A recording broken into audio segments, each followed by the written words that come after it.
The satellite footage was so clear that you could see the individual faces of the Wagner mercenaries as they executed unarmed civilians in the village of Jibo.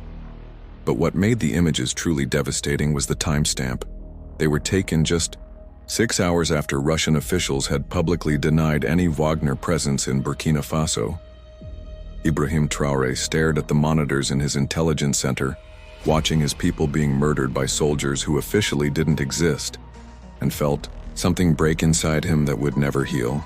But as he studied the footage more carefully, he noticed something that the Russians had missed, something that would give him the leverage to not only expel Wagner from his country, but to expose a conspiracy that reached the highest levels of the Kremlin.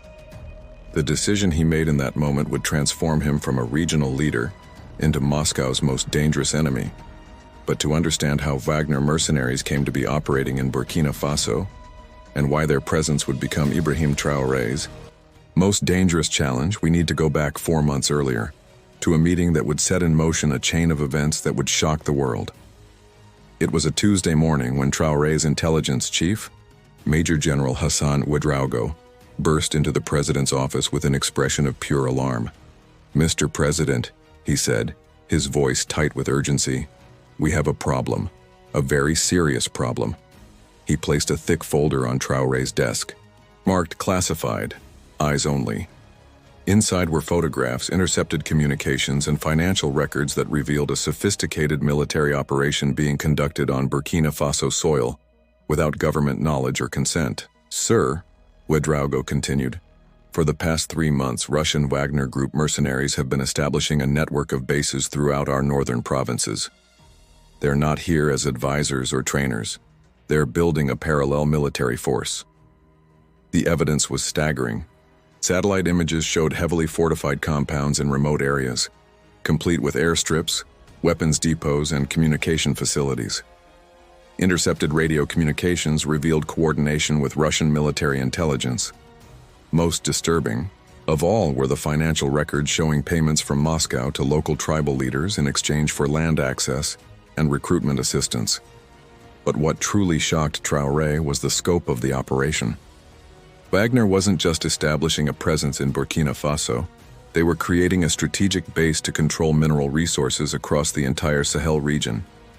"General," Traoré asked, his voice carefully controlled, "how many Wagner operatives are we talking about?" "Our best estimate is between 9,200 and 1,500 fully equipped mercenaries, with more arriving weekly," Ouedraogo replied. "They have heavy weapons, armored vehicles, and what appears to be a private air force." The implications were terrifying. A foreign military force larger than Burkina Faso's own army was operating freely within the country's borders, answerable to no one but Moscow. But Ouedraogo's next revelation would explain why Wagner had been able to operate with such impunity.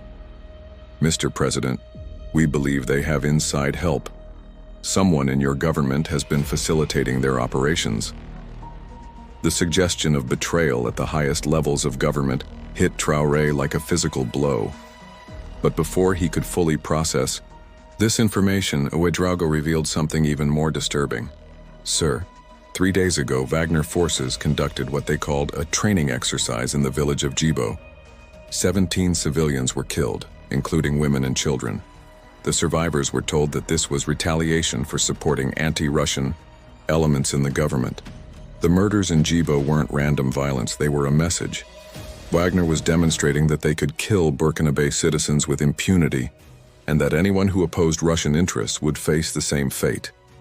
But what Wagner didn't know was that Traoré had been secretly building his own intelligence network, one that would ultimately expose not just their presence in Burkina Faso, but their entire African operation. 6 weeks earlier, Traoré had quietly reached out to an unlikely ally, Chinese intelligence services. While China and Russia maintained public cooperation, their competition for African resources had created opportunities for leaders like Traoré to play them against each other. The Chinese had provided Burkina Faso with sophisticated surveillance, equipment, and satellite access in exchange for information about Russian military activities in West Africa. It was this Chinese technology that captured the footage of the Jibo massacre, footage so clear and detailed that it would become the smoking gun in Traoré's campaign against Wagner. But the footage revealed something that would give Traoré unprecedented leverage over Moscow. In the bottom corner of the satellite image, clearly visible, was something that made Russian deniability impossible.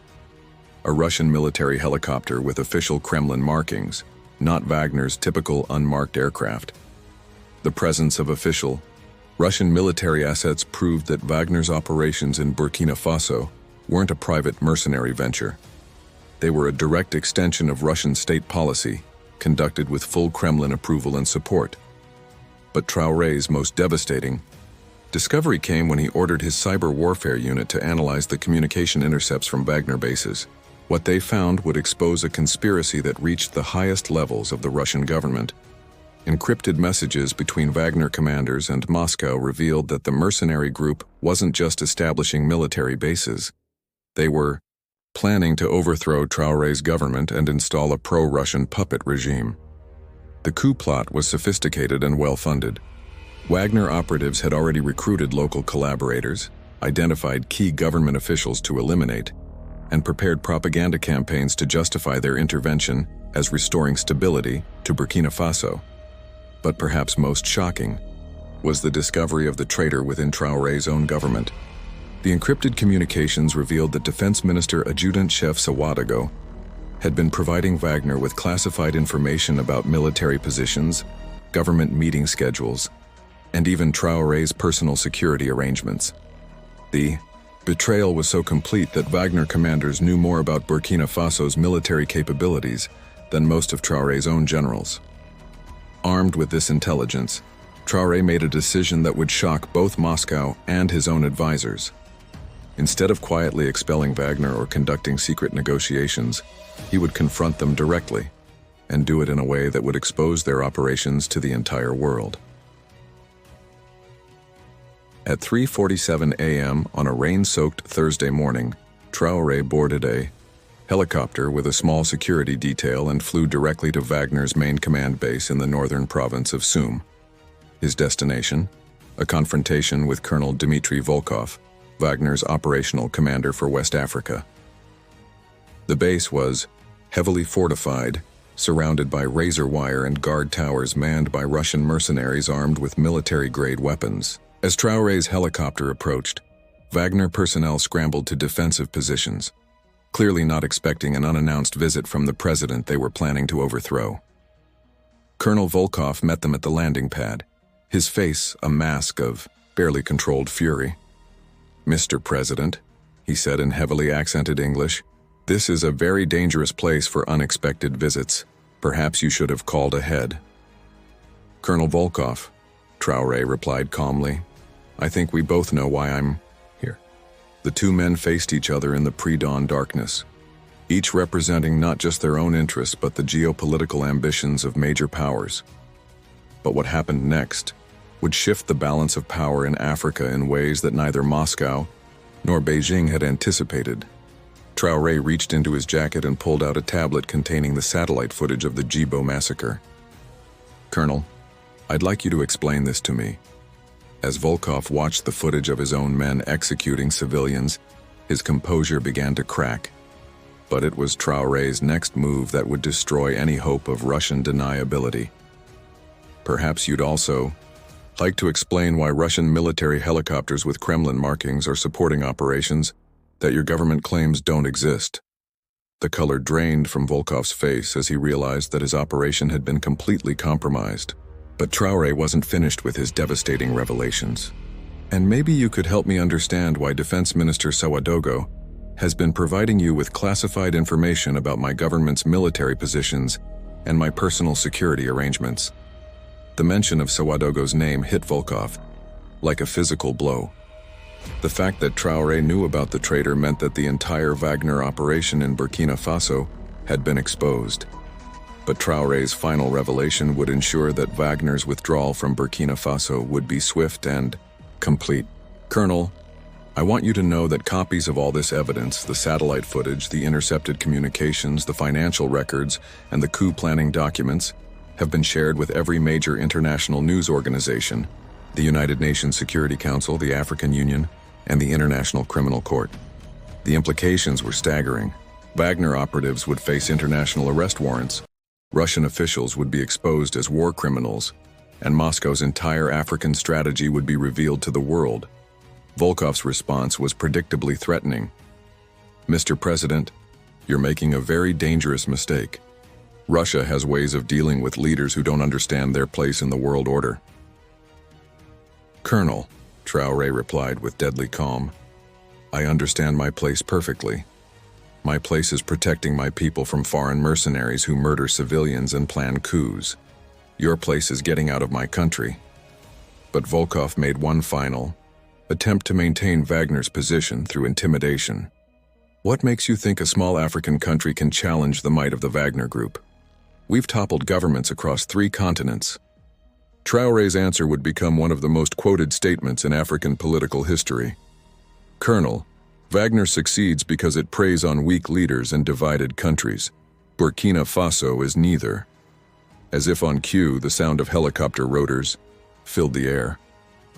But these weren't Russian aircraft, they were Chinese military helicopters carrying special forces advisors who had been secretly deployed to support Burkina Faso's confrontation with Wagner.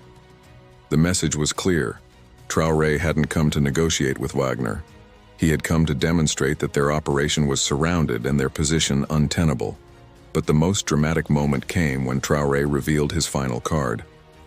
"Colonel, in exactly 6 hours, every Wagner operative in Burkina Faso will be declared an international terrorist. Any who remain after that deadline will be hunted down by a joint African Union task force that is already deploying to our borders."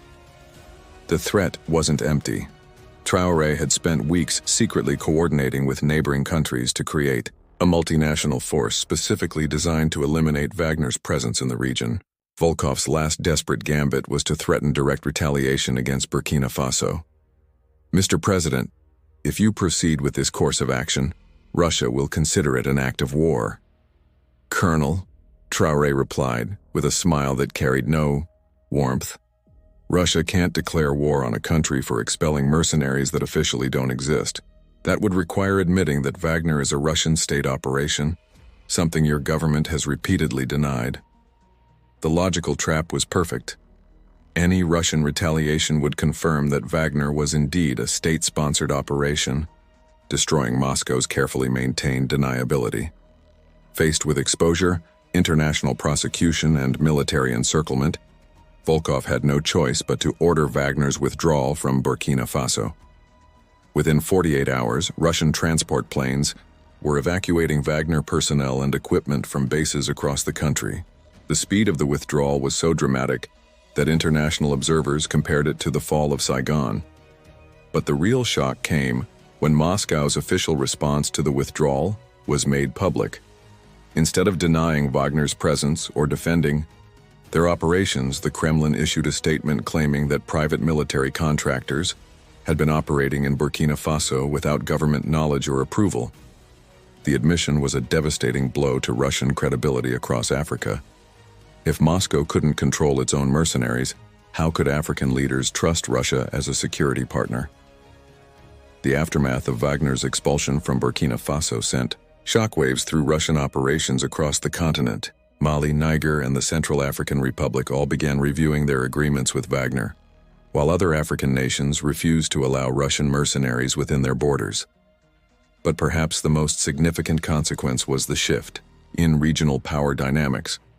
Traoré's successful confrontation with Wagner established him as a leader capable of standing up to major powers, attracting support from countries seeking alternatives to traditional Western or Russian influence. 3 months after the confrontation at the Wagner base, Traoré addressed the United Nations General Assembly about the incident. His speech, titled "African Sovereignty in the Modern Era," was watched by millions and fundamentally altered international perceptions of African leadership. The Wagner Group came to Burkina Faso believing that African leaders were weak, and African countries were pawns in great power competition, Traoré told the assembly. They discovered that a new generation of African leaders refuses to accept foreign domination in any form. The speech received standing ovations from developing nations worldwide, but the most powerful moment came when Traoré displayed the satellite footage of the Djibo massacre on the UN's main screen. These images show what happens when foreign powers believe they can act with impunity on African soil, he said as the assembly watched in stunned silence. Today, I'm here to tell the world that this era is ending. But the most satisfying vindication of Traoré's strategy came 6 months later, when Colonel Dmitry Volkov was arrested in France on international war crimes charges related to Wagner's operations across Africa. The arrest was made possible by the evidence that Traoré had gathered and shared with international prosecutors. Volkov's capture sent a clear message to other Wagner operatives. There would be no safe haven for those who committed crimes against African civilians. 1 year after the confrontation that shocked Moscow, Traoré reflected on the experience during an interview with international media. Wagner believed that African countries were too weak to resist foreign military intervention, he said. We proved that a country becomes strong not through foreign military support, but through the courage of its leaders to defend their people. The success against Wagner had transformed Burkina Faso's international standing. The country that had once been seen as vulnerable to foreign manipulation was now viewed as a model for African independence and resistance to neo-colonial intervention. But for Traoré, the most important outcome wasn't international recognition. It was the knowledge that the children of Djibo would grow up in a country where foreign mercenaries could never again murder civilians with impunity. The satellite, footage that had started everything, was now displayed in Burkina Faso's National Museum, not as a symbol of tragedy, but as evidence that even the most powerful foreign forces could be defeated when African leaders chose courage over compliance. The Wagner Group had come to Burkina Faso expecting to find another weak African leader they could manipulate or overthrow. Instead, they discovered that the new generation of African leadership was prepared to fight for sovereignty at any cost. And in a small village called Djibo, where Russian mercenaries had once executed civilians to send a message of fear, children now played safely in schoolyards protected by the knowledge that their president had faced down the world's most dangerous mercenary force and won. The retreat that shocked Moscow had become the victory that inspired a continent.